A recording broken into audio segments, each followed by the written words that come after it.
found someone else to keep me in line, so that's great. My brother, sage of advice, always a couple years ahead of me, always knew what I was going to get into. growing up, he was the one who could always predict my every move, and for that reason, he knows where I'm going to succeed and where I'm going to falter. So he's always looked out for me, and when I asked him for some advice about my incoming daughter, all he said was, "Good luck."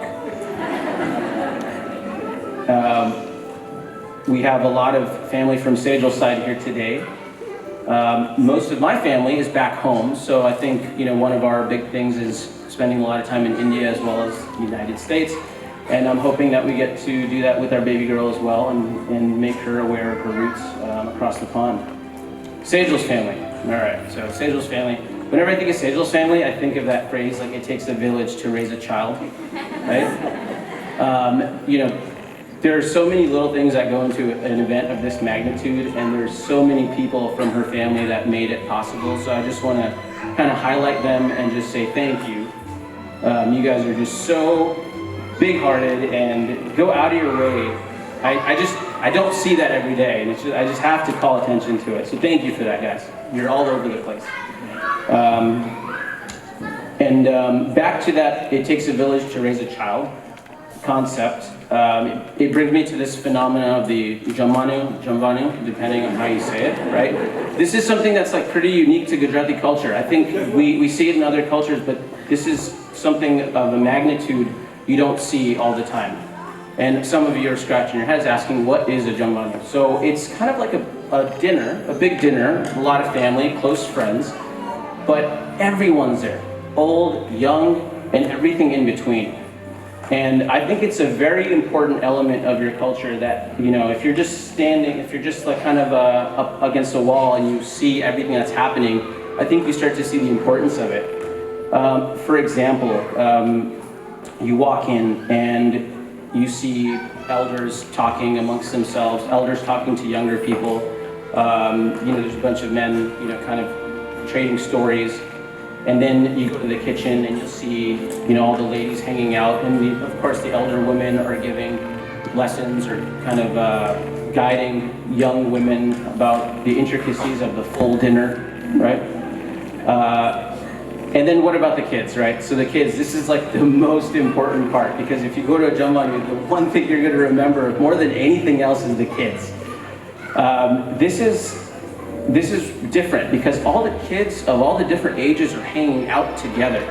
They don't like break up and go do different things. Fine, I guess that happens sometimes, but all the ones that I've been to, it's a feudal system. That's what it is. There's older kids and they're kind of in charge and making sure that the younger kids aren't getting into too much trouble. I think a lot of the younger kids cut their teeth in this environment. They're making deals with other kids, promises. People are breaking promises. The hidden are seeked, and there's random screaming. It's a very, very formative experience, I think, for a lot of kids, and unknowingly so. Why is that important? Because I remember a lot of these little kids that I first met at Jamvanus, and their success is really the standard that we should be measuring everyone else by. All these kids that grew up, they were like 6, 7 years old, and now they're going to college and doing really well for themselves. All I can say is the model works. So I'm really thrilled to have a daughter that's going to have access to that. And in all seriousness, the multi-generational family is something I think that's really important to me. A lot of families leave that in India, but you guys have it here, so it's just a huge blessing for me and Sejal to have that for our incoming baby girl. So thank you. The last thanks is going to be to what I affectionately call the Misery Loves Company Squad. And those are the 30-something people in the room that have the strollers and everything. And they're all looking up here smiling because they are already anticipating our shared fate. So thank you for coming, thank you for smiling, and thank you for lying to me. Advice. So everyone I think that has kids always says, it's just amazing. Your life is never going to be the same. Some of my colleagues in medicine have said, it doesn't matter how long you've been on call, how long you've gone without sleep. This is nothing. You cannot train for these types of scenarios. It's totally different. It's totally different. Just a couple days ago, in fact, I was talking to my dad, And he said, it is very different, because let's say you go into the hospital for an emergency, you're the conductor. Everyone is listening to you. You're in charge of everything. When your baby starts crying, it's a hostile situation. You don't really know who your enemy is. And you don't know what you have to do, what your role is in a situation. You could be a doctor, right? Trying to figure out if your kid's sick. You could be a cook because maybe your kid's hungry. And worst of all, you might have to be the janitor.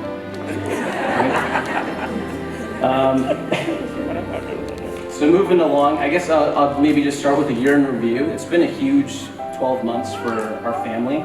I think it all started last November when my dad turned 70. That was a pretty big milestone for him. After that, December 5th, 2018, Sejal's birthday. That's when she found out she was pregnant. It was awesome, yeah, it was really cool. The only part of it that kind of wasn't great was that I had, put away a large amount of money to buy her this really nice YSL purse, and it just wasn't as impressive after she was like, hey, I'm pregnant. And, well, whatever. Next, my mom retired from almost 30 years at LADHS, so that was pretty huge. She's driven from Orange County to LA 2 times a day, 5 days a week, sometimes 6, for almost 30 years, and I guess I'm glad to have her back. Thank you. Although she says she's retired, I have a new job lined up for you.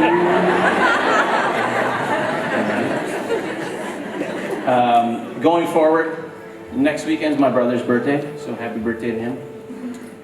And we're moving back in a couple of weeks, 3.5 weeks, so that's going to be huge.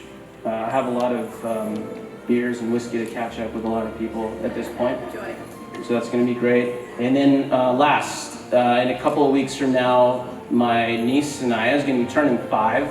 It's a huge milestone for her, so happy birthday. And then the last thing, I don't know where Sanaya is, but happy birthday, Sanaya. All right. And the last thing is, for all the ladies who came, there's going to be a little gift for all of you, so don't leave without that gift, all right? The men?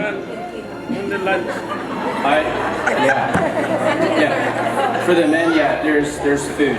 So I think, all right. Again, I just want to say thanks for everyone that came out, and looking forward to spending a little bit more time with you. I know it's hard. Thank you for coming. Okay. Oh, do you remember me? I don't know. Okay, whatever. But thank you again, and thank you for everyone who's helped make this event what it is. Thank you, Arjun. So the last thing I wanted to say, adding on to the milestones of our family, Arjun's graduating general cardiology on Tuesday, so very, very proud of you. It doesn't end there. He has one more scholarship yet to do, but we're so proud of you, and thank you for all you do for our family, and excited for our new chapter in our life. Thank you everyone for coming, and thank you for everyone's help and just celebrating and all your blessings, and we really appreciate it. Thank you.